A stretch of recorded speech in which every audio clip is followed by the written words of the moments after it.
Welcome back. This episode is called Focus on a Community Resource, and tonight it's a rock and roll band. And my next guest is Mr. Greg Hancock, who is the lead guitarist of the rock and roll band Silverback.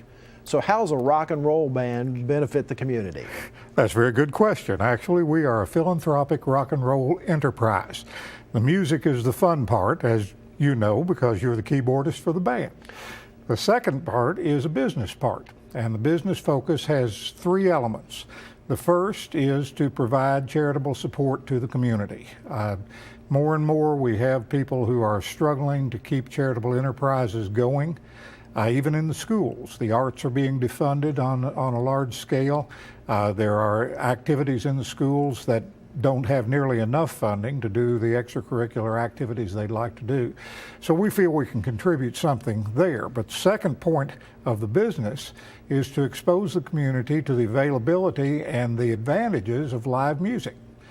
We've become electronic and digital in our thinking so that a lot of kids are never even exposed to live music, let alone think about or encouraged to pick up an instrument on their own or to sing on their own. So this brings the idea of live music into contact with people so that they begin to think about it, and perhaps for their next activity or their party or what have you, they'll invite a live band to come and play. And then the third thing that is very important as well is we strive to help people who have entered professional careers or careers in general, and because of that have given up their attachment to the arts, an opportunity to come back into music or the arts in some way. And while they're either finishing up their career or even continuing the career, they have an opportunity to contribute something to the community through the arts. Now, I've got a whole list here that you provided me about places that Silverback has played, and I got a disclaimer here. The only reason I play in the band is because it's my bucket list and you guys tolerate me, and it's a gift to me, so I thank you for that.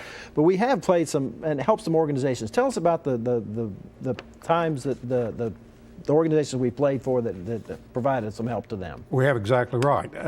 When we started out, we realized that really most of us either have our careers or have finished our careers, and we've been rather blessed in that enterprise. So we don't need to make money from what we do, but most of the time, things like live music can generate money. They generate revenue. Well, there are all sorts of organizations in the community that need that revenue. And by contributing what we can do talent-wise, and by the way, your talent is rather substantial. You make a significant contribution every time we play. And that contribution goes together with the contributions of other people. Individually, we might not amount to much. But together, we can do something that benefits almost every element of the community that is there for a charitable purpose. And the band plays for free, basically. Plays for free as long as the event is a charitable event or a cause that is recognized by the community at large. And we don't do political promotions. We don't do things that we wouldn't do a benefit to help you pay for your vacation. Well, but you do. Just some examples here. You've done Special Olympics, Autism Society of the Bluegrass, Lafayette Sock Hop for the Scholarship Fund, Glean, Kentucky Faith Feeds. All these are real good community organizations. Community organizations, all of them. And they can go to sectarian, not extremes, but to sectarian sections as well. For example, the Wolf Run Wildlife Refuge. We've contributed to activities that help people support their pets, or people support just the things that they feel like the community would be a disadvantage without. The arts in general. It's all great, and it's all rock and roll. It's all rock and roll, all right. Classic.